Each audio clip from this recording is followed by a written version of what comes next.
है, क्यों जोर पकड़ रही है? चितरंजन गगन जी, आप कैसे आरएसएस चीफ के स्टेटमेंट को देख रहे हैं? आरजेडी कैसे देख रही है? देखिए विपिन जी, मोहन भागवत का बयान न संयोग है न प्रयोग है। यह काफी सोच समझ के इसके कई आयाम। सवाल यह है कि भाजपा की राजनीति रही है, आरएसएस की राजनीति रही है, धर्म के नाम पर राजनीति करना उसका आधार रहा है। धर्म के नाम पर समाज को बांटो, उसका मूल यही रहा है, समाज को बांटो और राज करो। तो धर्म के आधार पर समाज को बांटो। अब जाति के आधार पर जिस ढंग से मोहन भागवत भले ही जो लाख सफाई दें, लेकिन उनका सीधा स्पर्श था कि ब्राह्मणों ने जो है सो यह जाति व्यवस्था कायम की। ब्राह्मणों पर मतलब कि वह समाज को कहीं न कहीं एक तरफ ब्राह्मण के खिलाफ में अन्य वर्गों को खड़ा करने का उनका यह प्रयास रहा है और उसी संदर्भ में दिया गया है। अब पंडित का विवेचना करते हैं, सभी जानते हैं कि पंडित किसको कहा जाता है, इसलिए वह कोई छुपी छुपाई बात नहीं है।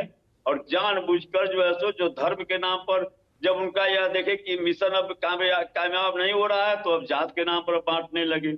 और इसी उधरे बुन में एक यह है, दूसरा है कि अभी जो अडानी का प्रकरण जो चल रहा है पूरे देश में, जिस ढंग से आम लोगों का पैसा और एक बड़े सरकार के संरक्षण में जिसको उसको जो है सो हेरा फेरी कर दिया गया, उस पर जो एक बहस चल रही है, उससे ध्यान हटाने के लिए यह जो है सो लाया गया है। तो दो इसके पहलू। तो नहीं, मुझे ये बताइए कि क्या आरजेडी रामचरितमानस के जरिए सियासी रोटियां नहीं सेक रही है?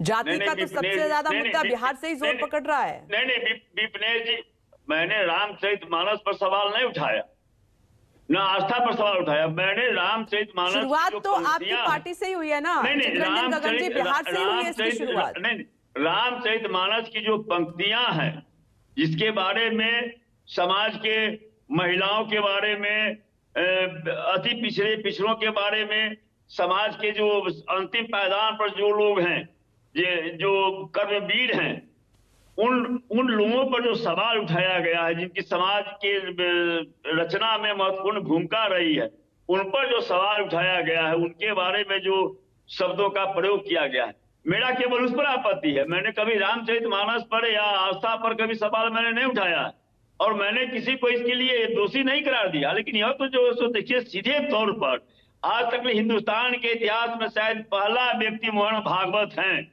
जो अपने को विद्वान कहते हैं और इस ढंग से इस निम्न स्तर का बयान उनके द्वारा दिया गया है। उनको पता नहीं कि जिस कार्यक्रम में वे बोल रहे थे,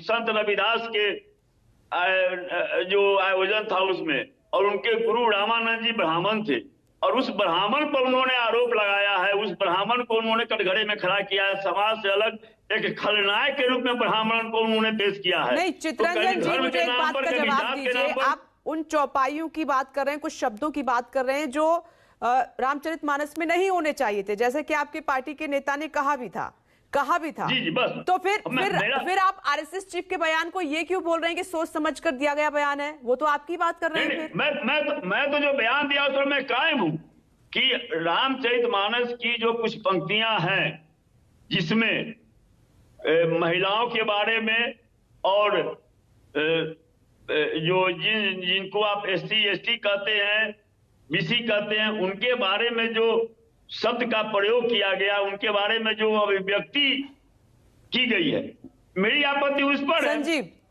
चलिए ठीक है, आपने अपनी आपत्ति दर्ज कर। संजीव,